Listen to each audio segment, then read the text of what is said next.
Como usar o subconsciente para perdoar? A vida não tem favoritos. Deus é vida e este princípio da vida está fluindo através de você neste exato momento. Deus expressa-se com harmonia, paz, beleza, alegria e abundância através de você. Isso é chamado de a vontade de Deus ou a tendência da vida. Se você opõe resistência em sua mente ao fluxo da vida que corre em você, essa congestão emocional ficará gravada em seu subconsciente e causará todas as espécies de condições negativas. Deus nada tem com condições infelizes ou caóticas existentes no mundo. Todas elas se produzem pelo pensamento negativo e destrutivo do homem. Portanto, é tolice responsabilizar Deus por suas dificuldades ou doenças. Muitas pessoas habitualmente erguem uma resistência mental ao fluxo da vida ao acusar e censurar Deus pelos pecados, doenças e sofrimentos da humanidade. Outras lançam a Deus a culpa por suas dores, achaques, perda de entes queridos, tragédias pessoais e acidentes. Ficam com raiva de Deus e acreditam que Ele é responsável por suas desgraças. Enquanto essas pessoas mantiverem tais conceitos negativos sobre Deus, sofrerão as reações negativas automáticas de suas mentes subconscientes. Na verdade, tais pessoas não sabem que se estão punindo a si mesmas. Devem ver a verdade, encontrar a libertação e abandonar toda e qualquer condenação, ressentimento e raiva contra quem quer que seja ou qualquer poder externo. De outra maneira, não conseguirão evoluir com saúde, felicidade e na posse das suas atividades criadoras. No momento em que essas pessoas passarem a ter um Deus de amor em suas mentes e corações, e quando acreditarem que Deus é o Pai amado, que deles toma conta, cuida, orienta, sustenta e fortalece, este conceito ou crença sobre Deus, ou o princípio da vida, será aceito por suas mentes subconscientes e se verão abençoadas de incontáveis maneiras. A vida sempre perdoa. A vida sempre o perdoa quando você corta o dedo. A inteligência subconsciente que há dentro de você começa imediatamente a recuperá-lo. Novas células são construídas e fecham um corte. Se você ingere algum alimento estragado por engano, a vida o perdoa e faz com que você vomite para preservá-lo. Se você queima a mão, o princípio da vida reduz o edema e a congestão. Dá-lhe uma nova pele, um novo tecido e novas células. A vida não guarda rancor contra você e está sempre a perdoá-lo. A vida lhe devolve a saúde, a vitalidade, a harmonia e a paz, se você cooperar com pensamentos em harmonia, como a natureza, memórias negativas e perniciosas. Amargura e má vontade desorganizam e dificultam o livre fluxo do princípio de vida em você. Como expulsar o sentimento de culpa? Conheci um homem que costumava trabalhar todas as noites até 1 hora da madrugada aproximadamente. Não dava a menor atenção à esposa e aos 2 filhos. Estava sempre muito ocupado, trabalhando arduamente. Pensava que outras pessoas deveriam cumprimentá-lo por trabalhar tão árdua e persistentemente até de madrugada. No entanto, sua pressão sanguínea era bastante alta e ele estava invadido por um sentimento de culpa. Inconscientemente, procurava punir-se com o seu trabalho extenuante e ignorava completamente os filhos. Um homem normal não age assim. Interessa-se por seus filhos e por seu desenvolvimento. Não fecha a porta do seu mundo à esposa. Expliquei-lhe por que estava trabalhando tão arduamente. Há algo que está devorando por dentro, pois de outra maneira não agiria assim. Você está se punindo. Precisa aprender a perdoar-se. Ele possuía realmente um profundo sentimento de culpa por causa de um irmão. Expliquei-lhe também que Deus não o estava punindo. Ele é que se punia a si próprio. Por exemplo, se você aplicar mal as leis da vida, sofrerá de acordo com essa má aplicação. Se você colocar a mão no fio de alta tensão desencapado, certamente ficará queimado. As forças da natureza não são ruins. É o uso que se faz delas que determina se os efeitos serão bons ou maus. A eletricidade não é um mal. Depende de como é utilizada, para queimar uma estrutura ou para iluminar uma casa. O único pecado é a ignorância da lei e a única punição é a reação automática à má utilização da lei pelo homem. Se você utilizar mal os princípios da química, pode fazer explodir o seu escritório ou fábrica. Se você põe a mão numa lâmina, pode fazer com que sua mão sangre. O objetivo da lâmina não é este. O homem compreendeu que Deus não condena nem pune ninguém e que todos os seus sofrimentos se deviam à reação do seu subconsciente aos seus próprios pensamentos negativos e destrutivos. Ele enganara o irmão certa ocasião e esse agora estava morto. Ele estava cheio de remorsos e com um profundo sentimento de culpa. Indaguei: você seria capaz, hoje, de enganar seu irmão? Não, respondeu. Sentiu-se justificado naquela ocasião? Sim, declarou. Mas agora não o faria novamente? Não, agora estou ajudando os outros a aprender como viver. Acrescentei o seguinte comentário: agora você possui um poder de racionar e uma compreensão maior. O perdão é perdoar-se a si mesmo. O perdão é colocar seus pensamentos em sintonia com a divina lei da harmonia.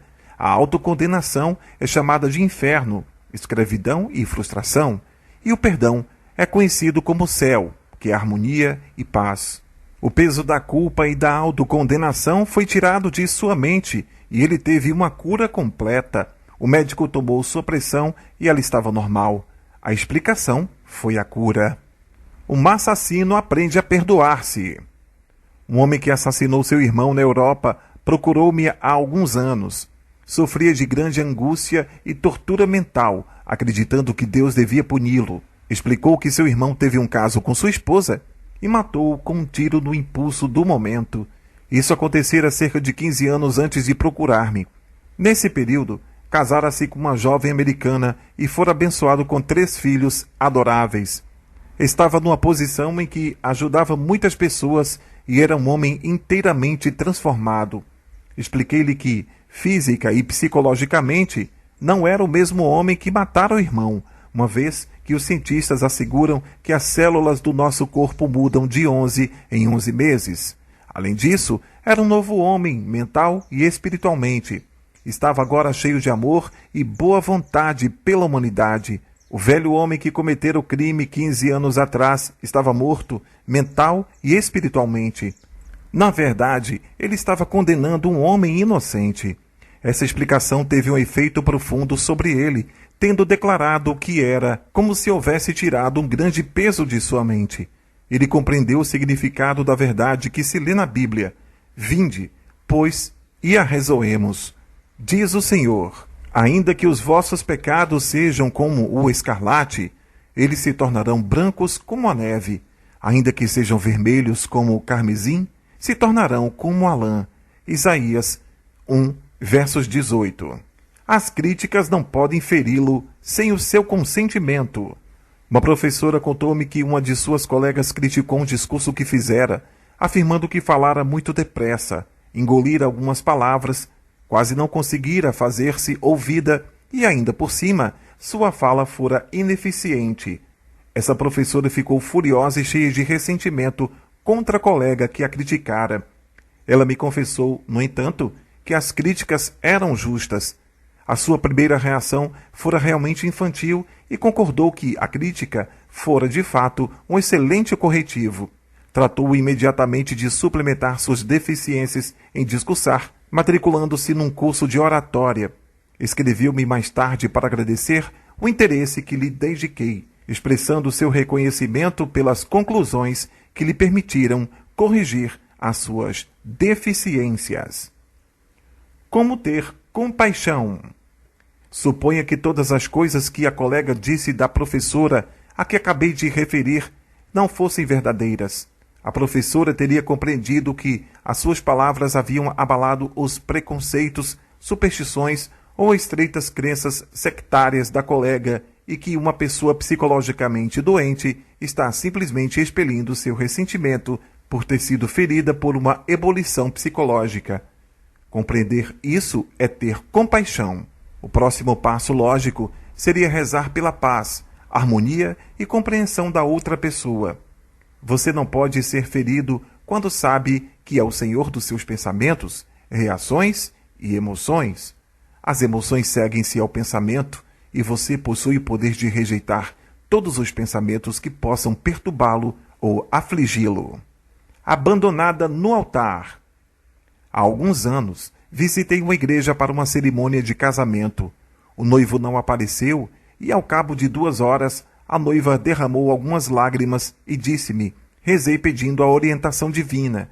Esta pode ter sido a resposta, pois ela nunca falha. Assim foi sua reação. Fé em Deus e em todas as coisas boas. Ela não teve amargura em seu coração, explicando: o casamento não devia ser a ação correta, pois minha oração pedia que fosse indicada a ação correta para nós dois. Outra pessoa que passe por uma experiência semelhante teria um acesso ou uma crise emocional, necessitando de sedativos e talvez mesmo de internação em um hospital. Sintonize com a infinita inteligência que há dentro das profundezas do seu subconsciente, confiando na resposta da mesma maneira que confiava em sua mãe quando ela o pegava em seus braços. É assim que você pode adquirir equilíbrio e saúde mental e emocional. É um erro casar. O sexo é coisa do diabo e eu também. Há algum tempo conversei com uma jovem de 22 anos de idade. Haviam-lhe ensinado que era pecado dançar, jogar cartas, nadar e sair com homens. Era ameaçada por sua mãe, que lhe dizia que arderia eternamente no fogo do inferno se desobedecesse à sua vontade e aos ensinamentos religiosos. Essa jovem usava sempre vestido preto e meias pretas. Não usava rouge, batom ou qualquer outra espécie de pintura, pois sua mãe dizia que essas coisas eram pecaminosas. A mãe disse-lhe também que os homens eram diabólicos e que o sexo era uma coisa do diabo, uma devassidão simplesmente diabólica. Essa jovem teve de aprender a perdoar-se, pois estava dominada por um sentimento de culpa. Perdoar significa renunciar. Ela teve de renunciar a todas as suas falsas crenças nas verdades da vida e criar uma nova avaliação de si mesma. Quando saía com jovens do escritório em que trabalhava, tinha uma profunda sensação de culpa e pensava que Deus iria puni-la. Inúmeros rapazes propuseram-lhe casamento, mas ela afirmou: o casamento é um erro, o sexo é coisa do diabo e eu também. Era a voz da sua consciência ou condicionamento anterior falando. Passou a visitar-me uma vez por semana durante 10 semanas, tendo eu explicado o funcionamento das mentes consciente e subconsciente, como está exposto neste livro. Gradualmente, essa jovem foi compreendendo que fora submetida a uma terrível lavagem cerebral, mesmerizada e condicionada por sua mãe, ignorante, supersticiosa, intolerante, frustrada. Ela rompeu inteiramente com sua família e iniciou uma nova e maravilhosa vida. Por sugestão minha, mudou de guarda-roupa e até de penteado. Tomou lições de dança com um homem e aprendeu a guiar automóveis. Aprendeu a nadar, a jogar cartas e teve inúmeros encontros com rapazes. Começou, em suma, a amar a vida. Rezou por um companheiro perfeito, pedindo ao Espírito Infinito que lhe atraísse um homem com que ela se harmonizasse integralmente. Isso veio finalmente ocorrer. Certa tarde, quando deixava meu escritório, havia um homem esperando para ver-me e eu casualmente apresentei-os. Estão agora casados e vivem em perfeita harmonia um com o outro. O perdão é necessário para a cura. E quando estiverdes orando, se tendes alguma coisa contra alguém, perdoai. Marcos 11, versos 25. O perdão dos outros é essencial para a paz mental e saúde radiante. Você deve perdoar a todos os que feriram, se deseja ter uma saúde perfeita e felicidade. Perdoe-se a si mesmo, pondo seus pensamentos em harmonia com a lei e a ordem divinas. Você não pode, entretanto, perdoar-se a si mesmo realmente enquanto não tiver perdoado os outros. Recusar a perdoar-se não passa de orgulho espiritual e ignorância. No campo psicossomático da medicina moderna, é constantemente ressaltado o fato de que o ressentimento, a condenação dos outros, o remorso e a hostilidade estão por trás de uma multidão de doenças que vão da artrite as doenças cardíacas. Salientam os médicos que essas pessoas doentes que foram magoadas, maltratadas, enganadas ou prejudicadas estão cheias de ódio e ressentimento contra os que as feriram. Isso provoca ferida inflamada e supurada em seu subconsciente. Só há um remédio. Ela tem que eliminar e descartar-se dos seus ferimentos. E o único caminho seguro para isso é o perdão. O perdão é o amor em ação. O ingrediente essencial na arte do perdão é a disposição de perdoar. Se você deseja sinceramente perdoar, já ultrapassou mais da metade dos obstáculos. Estou certo de que você compreende que perdoar alguma pessoa não significa necessariamente que você gosta dela ou vá associar-se a ela.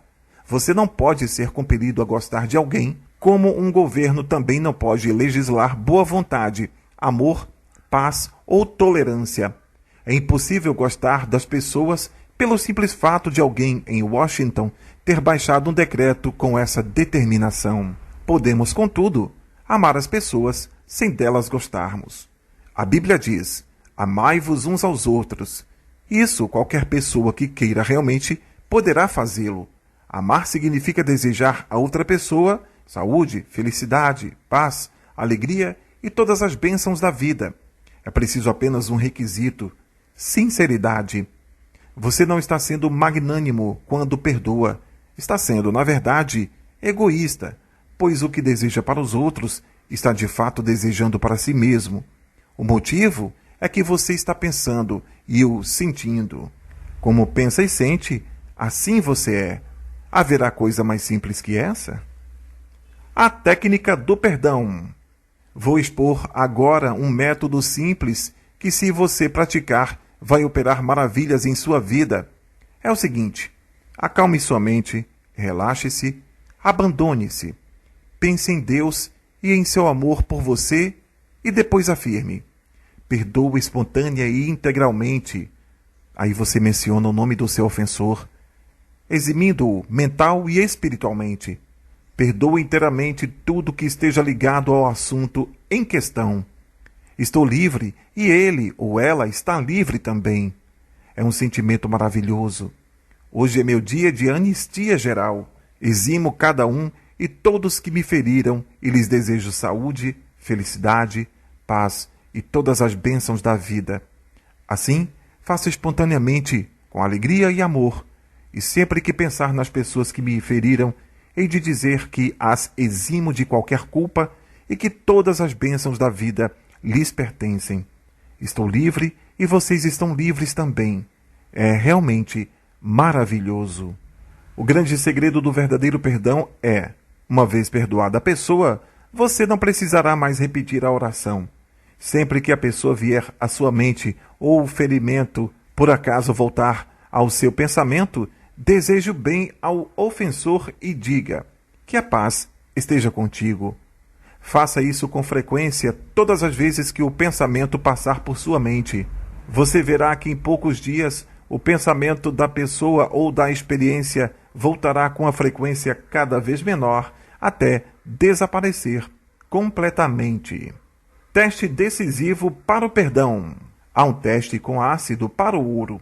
E há também um teste decisivo para o perdão. Se eu lhes disser algo maravilhoso sobre alguém que o enganou, iludiu e magoou, e você de alguma maneira reagir às boas notícias sobre essa pessoa, as raízes do ódio ainda estarão em seu subconsciente, devastando-o. Suponhamos que você teve um doloroso obsesso na boca há um ano e falou-me a esse respeito. Casualmente, indago se você ainda sente alguma dor. Você responderia automaticamente: é claro que não, mas ainda me lembro da dor. Este é o problema. Você pode ter lembrança do incidente, embora não mais o fira ou aflija.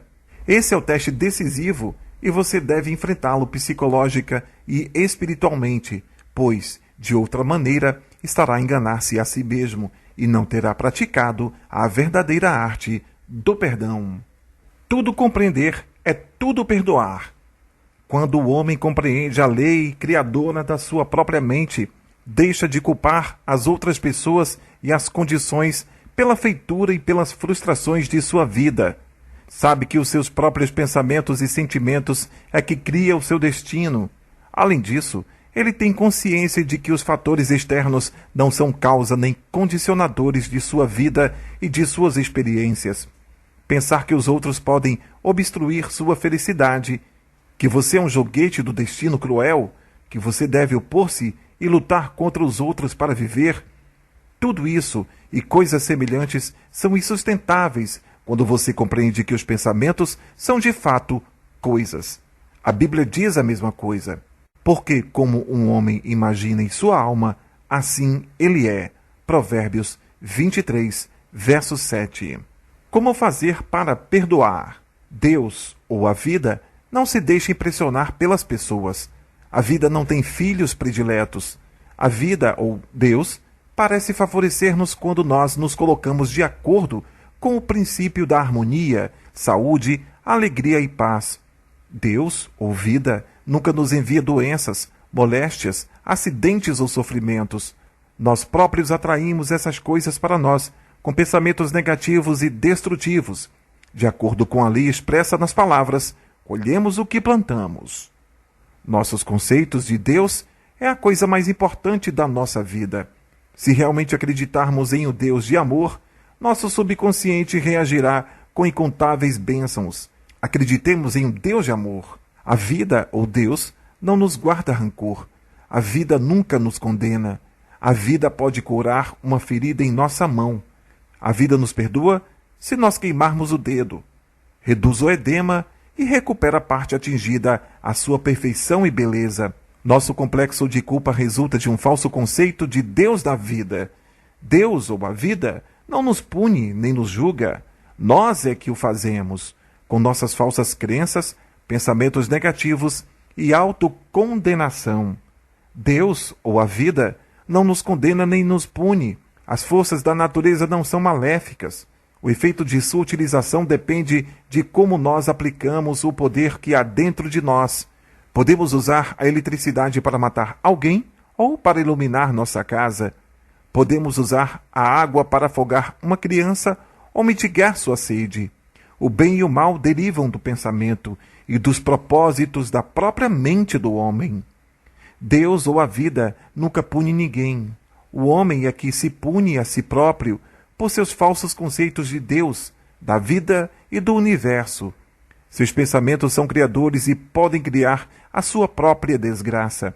Se alguém o criticar e você estiver realmente errado, alegre-se, agradeça e reconheça as críticas. Isso lhe proporciona a oportunidade de corrigir suas falhas. Você não pode ser ferido pelas críticas quando sabe que é o senhor dos seus pensamentos, reações e emoções. Isso lhe dá a oportunidade de rezar e abençoar o outro, abençoando-se a si mesmo em consequência. Quando você reza em busca de orientação e da ação correta, aceite o que vier. Compreenda que é o que lhe serve. Não há, portanto, motivos para autopiedade, críticas ou ódio. Não há nada que seja bom ou mal. O pensamento é quem faz um e outro.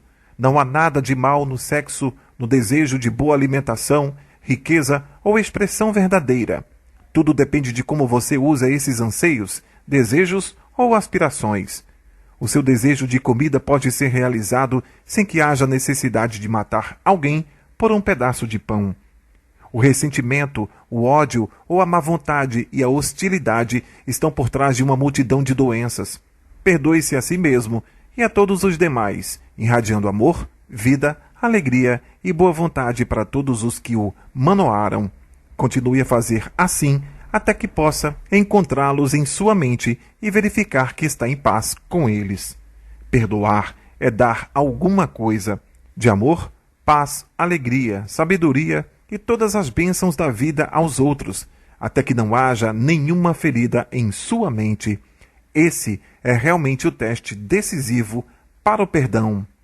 Suponhamos que você teve um abscesso em sua boca há cerca de um ano. Foi bastante doloroso. Pergunte a si mesmo se sente alguma dor agora. A resposta é negativa.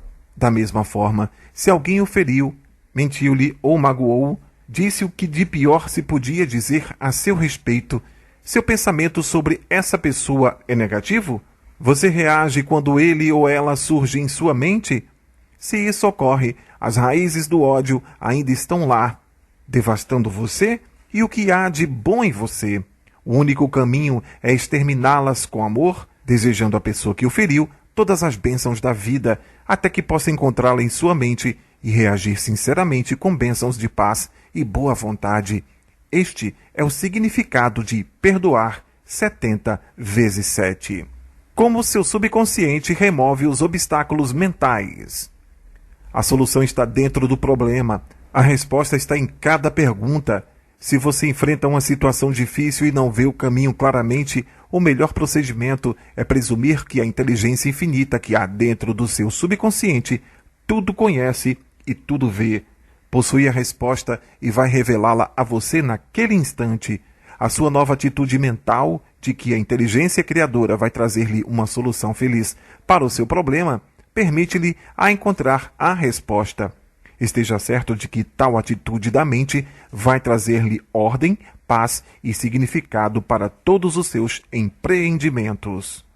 Como destruir ou construir um hábito? Você é uma criatura de hábitos. O hábito é a função do seu subconsciente. Você aprendeu a nadar, a andar de bicicleta, a dançar e a dirigir automóveis, fazendo essas coisas conscientemente repetidas vezes, até que fizessem impressões em seu subconsciente. E então, a ação automática do hábito do seu subconsciente tomou conta de tudo. Isso é o que se chama algumas vezes de segunda natureza, que é a relação do seu subconsciente ao seu pensamento e ação. Você tem a liberdade de escolher um bom hábito ou um mau hábito. Se você repete um pensamento negativo ou age negativamente durante um certo período, ficará sob a compulsão desse hábito. A lei do seu subconsciente é o hábito. Como acabar com um mau hábito? O Sr. Jones disse-me certa vez: um impulso incontrolável de beber me domina e eu fico bêbado durante umas 2 semanas. Não consigo vencer esse terrível hábito. Vezes sem conta, essa experiência ocorreu com esse homem infeliz. Ele criara o hábito de beber em excesso. Embora tivesse começado a beber por sua própria iniciativa, começou também a compreender que podia mudar o seu hábito e criar um novo. Contou-me que, embora conseguisse suprimir temporariamente seus desejos através da força de vontade, os esforços contínuos para reprimir os inúmeros impulsos só faziam tornar as coisas piores. Os repetidos fracassos convenceram-no de que não tinha força nem esperança de controlar seu impulso ou obsessão. Essa ideia de não ter forças operava como uma poderosa sugestão ao seu subconsciente e agravava sua fraqueza, tornando sua vida uma sucessão de fracassos. Ensinei-lhe a harmonizar as funções das mentes conscientes e subconsciente. Quando as duas cooperaram, a ideia ou o desejo implantado no subconsciente se realiza. Sua mente racional concordou que, se o velho hábito fizer impressões que o punham em dificuldades, podia conscientemente criar uma nova impressão que o conduzisse à liberdade, à abstenção e à paz de espírito. Sabia que seu hábito destrutivo era automático, mas como adquirir através de escolha consciente, compreendeu que, da mesma maneira como fora condicionado negativamente, também podia ser condicionado positivamente. Em consequência, deixou de pensar no fato de que não tinha forças para vencer o hábito. Além disso, compreendeu claramente que não havia outro obstáculo à sua cura que não o seu próprio pensamento. Portanto, não havia necessidade de esforço excessivo ou coerção mental. O poder da imagem mental. Esse homem adquiriu a prática de relaxar o corpo e entrar em um estado de sonolência semiletárgico. Depois, ocupava sua mente com a imagem do fim desejado, sabendo que o seu subconsciente encontraria o caminho mais fácil de realizá-lo. Imaginava sua filha cumprimentando-o por sua libertação e dizendo-lhe: "Papai, é maravilhoso tê-lo novamente em casa." Ele perdera a família por causa da bebida. Não lhe permitiam visitá-la e sua esposa não lhe falava. Regularmente, Sistematicamente, ele passou a sentar-se e meditar de acordo com o esquema acima descrito. Quando sua atenção se desviava, fazia por hábito com que voltasse imediatamente à imagem mental de sua filha sorrindo e à cena de seu lar animada por sua voz alegre. Tudo isso trouxe o recondicionamento de sua mente. Foi um processo gradual. Ele perseverou, sabendo que, cedo ou tarde, criaria um novo padrão de hábito em seu subconsciente. Disse-lhe que podia comparar seu consciente a uma máquina fotográfica e que seu subconsciente era a chapa invisível em que se registravam as imagens e ficavam impressas. Isso o impressionou bastante e seu objetivo integral passou a ser o de imprimir a imagem em sua mente e revelá-la. Os filmes são revelados no escuro. Da mesma forma, as imagens mentais são reveladas na câmara escura do subconsciente. Atenção focalizada. Compreendendo que sua mente consciente era uma simples câmara, ele não despendia muito esforço. Não havia uma luta mental. Tranquilamente, ajustava seus pensamentos e focalizava sua atenção na cena imaginada até identificar-se gradualmente com a imagem. Ficava absorvido pela atmosfera mental que criava, repetindo o seu filme mental frequentemente. Não havia por que duvidar de que a cura viria. Quando havia alguma tentação de beber, desviava sua atenção de quaisquer imagens de bebedeira para o sentimento de estar em casa com sua família. Conseguia ser bem-sucedido, pois confiantemente esperava experimentar a imagem que revelava em sua mente. Hoje, ele é presidente de um consórcio que movimenta muitos milhões de dólares e é um homem de uma felicidade radiante. O azar me persegue. O Sr. Bloch contou-me que sua renda anual era de $20.000, mas que, nos últimos 3 meses, todas as portas pareciam fechar-se cerradamente à sua presença. Na última hora, quando os clientes já estavam quase assinando na linha pontilhada, a porta fechava-se subitamente. Ele acrescentou que talvez estivesse sendo perseguido por uma praga. Discutindo o assunto com o Sr. Bloch, descobriu que, 3 meses antes, ele ficara bastante irritado e aborrecido, ressentido mesmo com um dentista que, após prometer assinar um contrato, desistira na última hora. Começou a viver com o medo inconsciente de que os outros clientes fizessem o mesmo, fixando assim um padrão de frustração, hostilidade e obstáculos.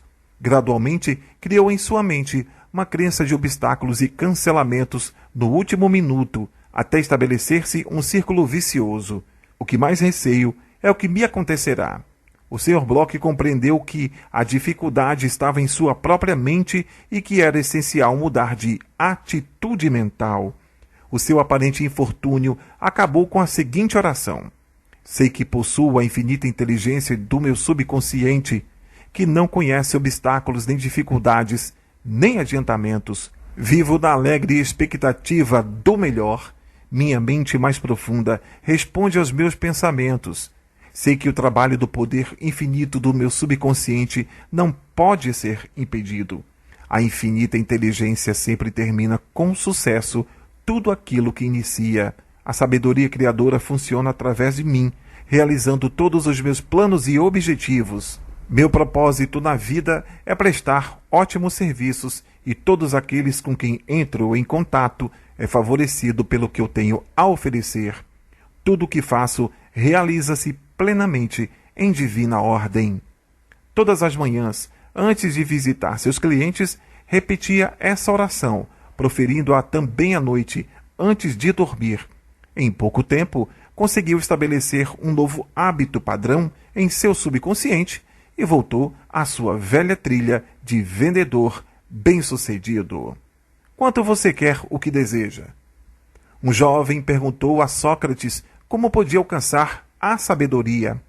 Sócrates disse-lhe que o acompanhasse e levou a um rio, onde mergulhou a cabeça do jovem dentro da água, e assim a manteve até que ele estivesse agitando para respirar, soltando-o então.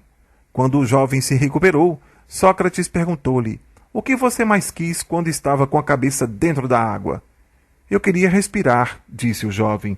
E Sócrates declarou: Quando você quiser a sabedoria tanto quanto queria respirar quando estava mergulhado na água, então a receberá. Da mesma forma, quando você possui realmente um desejo intenso de superar qualquer obstáculo em sua vida e chega à conclusão definida de que há uma saída e de que vai encontrá-la, então a vitória e o triunfo estão assegurados. Se você realmente deseja paz de espírito e serenidade interior, você as terá. Não importa quão injustamente você foi tratado, quão parcial seu chefe se portou ou quão patife um amigo provou ser. Tudo isso não faz diferença alguma quando você desperta para os seus poderes mentais e espirituais. Você sabe o que deseja e se recusará peremptoriamente a deixar que os ladrões, que são os pensamentos, do ódio, da raiva, da hostilidade e da má vontade, lhe roubem a paz, a harmonia, a saúde e a felicidade. Você deixa de ficar abalado por pessoas, circunstâncias, notícias e ocorrências, identificando imediatamente seus pensamentos com seu objetivo na vida. Seu objetivo é paz, saúde, inspiração, harmonia e abundância. Sinta um rio de paz fluindo através de você nesse momento. Seu pensamento é o poder imaterial e invisível, e você escolhe que ele o abençoe, o inspire e lhe proporcione paz. Porque ele não podia ficar curado. Há um caso clássico de um homem casado, com 4 filhos, que sustentava e vivia secretamente com outra mulher durante as suas viagens de negócio. Era doente, nervoso, irritadiço, rabugento e não conseguia dormir sem o auxílio de drogas. Os médicos não conseguiam fazer com que sua pressão baixasse.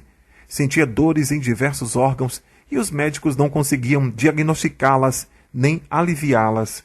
Para piorar as coisas, começou a beber em excesso. A causa de tudo era um profundo sentimento inconsciente de culpa. Violara os votos do casamento e isso o perturbava. A fé religiosa em que fora criado estava profundamente entranhada em seu subconsciente e ele bebia excessivamente para curar o sentimento de culpa. Alguns inválidos tomam morfina ou codeína para dores intensas. Ele tomava álcool para dor ou ferida em sua mente. Era a velha história de jogar lenha à fogueira. A explicação e a cura. Ele ouviu atentamente a explicação de como sua mente funciona.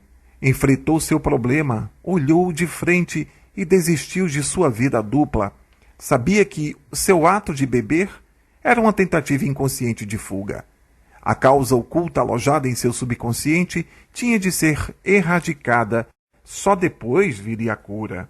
Começou a imprimir em seu subconsciente 3 a 4 vezes por dia as declarações contidas na seguinte oração: minha mente está repleta de paz, equilíbrio e serenidade. O infinito está estendido em sorridente repouso dentro de mim. Não tenho medo de nada no passado, no presente ou no futuro. A infinita inteligência do meu subconsciente orienta-me, guia-me e dirige-me em todos os meus caminhos. Enfrento agora cada situação com fé, equilíbrio, tranquilidade e confiança. Estou agora inteiramente livre do hábito. Minha mente está repleta de paz interior, liberdade e alegria. Perdoo a mim mesmo e assim sou perdoado. Paz, sobriedade e confiança reinam supremas em minha mente. Repeti essa oração com frequência, estando plenamente consciente do que estava fazendo e por que o fazia. Saber o que estava fazendo dava-lhe a fé e a confiança necessárias. Expliquei-lhe que, enquanto fazia essas afirmações em voz alta, devagar, com serenidade e sentimento, elas gradualmente mergulhavam em sua mente subconsciente. Como sementes, elas germinariam e dariam fruto da sua espécie.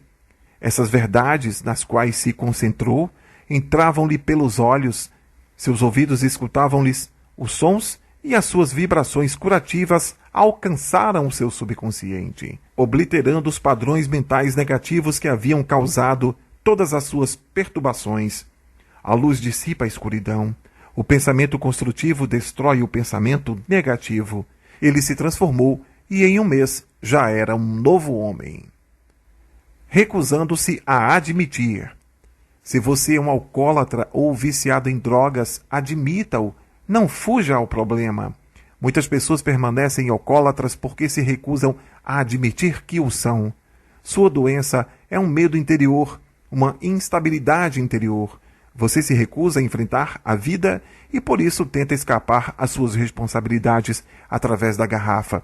Como alcoólatra, você não tem livre escolha, embora pense que a tenha e possa até vangloriar-se de sua força de vontade. Se você é um bêbado contumaz e diz corajosamente que nunca mais vai tocar em bebida, não possui a força para fazer essa afirmativa tornar-se verdadeira, pois não sabe onde localizar essa força. Você está vivendo numa prisão psicológica que você mesmo construiu e está acorrentado às suas crenças, opiniões, hábitos e influências externas. Como a maioria das pessoas, você é uma criatura de hábitos. Está, portanto, condicionado a reagir da maneira por que o faz. Construindo a ideia de liberdade. Você pode erguer em sua mente a ideia de liberdade e paz de espírito de maneira a que alcance as profundezas do seu subconsciente. Sendo este todo-poderoso, irá libertá-lo do seu desejo pelo álcool. Terá então a nova compreensão de como sua mente funciona e poderá realmente sustentar sua afirmação e provar a verdade a si mesmo. 51% curado. Se você possui um desejo intenso de libertar-se de qualquer hábito destrutivo, então já está 51% curado. Quando você possui um desejo maior de abandonar o seu mau hábito que o de continuá-lo, não terá muita dificuldade em conquistar uma liberdade completa. Qualquer pensamento que você fixe em sua mente, esta o amplia muitas vezes. Se você absorve somente no conceito de liberdade, que é a libertação do hábito, e paz de espírito, e se mantém focalizada nessa nova direção, você começa a gerar sentimentos e emoções que, gradativamente, emocionalizam o conceito de liberdade e paz. Qualquer ideia que você emocionaliza é aceita por sua mente subconsciente e se transforma em realidade. A lei da substituição. Tenha sempre em mente que algo de bom pode advir de seu sofrimento. Você não sofreu em vão. Lembre-se. Contudo, é tolice continuar a sofrer. Se você continua a ser um alcoólatra, isso lhe trará deteriorização e decadência mental e física. Saiba que a força do seu subconsciente o está apoiando. Mesmo quando você está nas garras da melancolia, comece a imaginar a alegria da liberdade que lhe está reservada. Essa é a lei da substituição. Sua imaginação levou-o à garrafa. Deixe agora que ela o leve à liberdade e à paz de espírito. Você sofrerá um pouco, mas é em razão de um objetivo construtivo. Você sofrerá como uma mãe nas dores do parto, e da mesma forma, dará luz a um filho da mente. Seu subconsciente dará luz à abstenção. Causa do alcoolismo. A verdadeira causa do alcoolismo é o pensamento negativo e destrutivo, pois como um homem pensa assim, é. O alcoólatra possui um sentimento profundo de inferioridade, de inadequação, de derrota e frustração, geralmente acompanhadas por uma profunda hostilidade interior. Possui numerosos álibis para os motivos que o levaram a beber, mas a única razão está em sua vida de pensamentos. 3 passos mágicos. O primeiro passo. Fique em repouso, aquiete as engrenagens da sua mente, entre em estado de sonolência. Nesse estado do relaxamento, de paz e receptividade, você está se preparando para o segundo passo. O segundo passo. Escolha uma frase curta que possa ser prontamente gravada pela memória e repita-a interminavelmente como um acalanto. Use, por exemplo, a frase: a abstenção da bebida e a paz de espírito me pertencem e por isso eu dou graças. Para evitar que a mente comece a vaguear, pronuncie-a em voz alta ou anuncie com os lábios enquanto a diz mentalmente. Isso ajuda a introduzi-la na mente subconsciente. Faça assim durante uns 5 minutos ou mais. você encontrará uma resposta emocional profunda. O terceiro passo. Antes de dormir, faça o que o escritor alemão Johann von Goethe costumava fazer. Imagine um amigo, um ente querido à sua frente. Seus olhos estão fechados, você está descontraído e em paz. O ente querido ou o amigo está presente subjetivamente e lhe diz: parabéns. Você vê o seu sorriso, ouve a sua voz, mentalmente aperta-lhe a mão e tudo é tão real e vívido. A palavra parabéns implica em liberdade completa. Ouça indefinidamente até conseguir a reação subconsciente que o satisfaça. Persevere. Quando o medo bater na porta de sua mente ou quando a preocupação, a ansiedade e a dúvida se atravessarem no caminho de sua mente, contemple a sua visão, o seu objetivo. Pense no poder infinito que há no seu subconsciente e que você pode pôr em ação com seu pensamento e sua imaginação. Isso lhe dará confiança, força e coragem. Persevere até que raie o dia e as sombras se dissipem. Revisão do poder do pensamento. A solução está sempre dentro do problema. A resposta está em cada questão. A infinita inteligência responde-lhe na medida em que a chamar com fé e confiança. O hábito é a função do seu subconsciente. Não há prova maior do poder maravilhoso do seu subconsciente que a força e o domínio que o hábito exerce em sua vida. Você é uma criatura de hábitos. Você forma padrões de hábito em seu subconsciente ao repetir inúmeras vezes um pensamento ou uma ação. É fixá-lo no subconsciente e torná-lo automático. É assim que se aprende a nadar, dançar, bater a máquina, andar, dirigir, automóvel, etc. Você tem a liberdade de escolher. Pode escolher um bom hábito ou um mau hábito. A oração é um bom hábito. Qualquer imagem mental sustentada pela fé que você mantiver em seu subconsciente será tornada a realidade pelo subconsciente. O único obstáculo ao seu sucesso e realização é o seu próprio pensamento ou imagem mental. Quando sua atenção divagar, traga-a de volta pela contemplação do seu bem ou objetivo. Faça disso um hábito. A isso se dá o nome de disciplinar a mente. Sua mente consciente é a máquina fotográfica e sua mente subconsciente é a chapa sensível em que se imprime ou registra a imagem. O único azar que persegue qualquer pessoa é um pensamento de medo repetido interminavelmente na mente. Acabe com o azar, tendo a certeza de que levará a um bom termo, em divina ordem, tudo aquilo que iniciar. Imagine o final feliz e mantenha-o com confiança. Para formar um novo hábito, você tem de estar convencido de que ele é desejável. Quando seu desejo de abandonar o mau hábito é maior do que o de continuá-lo, você está 51% curado. As afirmações dos outros não podem feri-lo, a não ser através dos seus próprios pensamentos e com sua participação mental.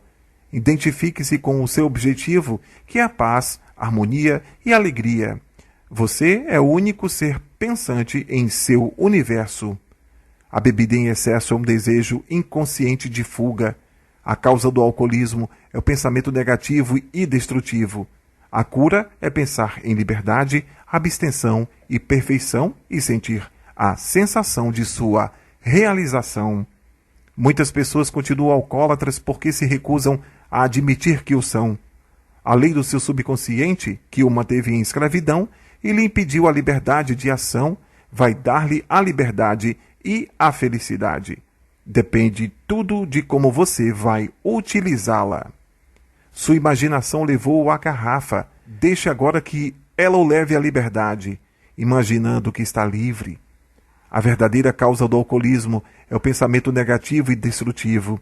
Como o homem pensa em seu coração, que é a mente subconsciente, assim ele é. Quando o medo bate à porta da sua mente, deixe que a fé em Deus e em todas as coisas boas a abra. Não percam o último capítulo do livro O Poder do Subconsciente. Até lá!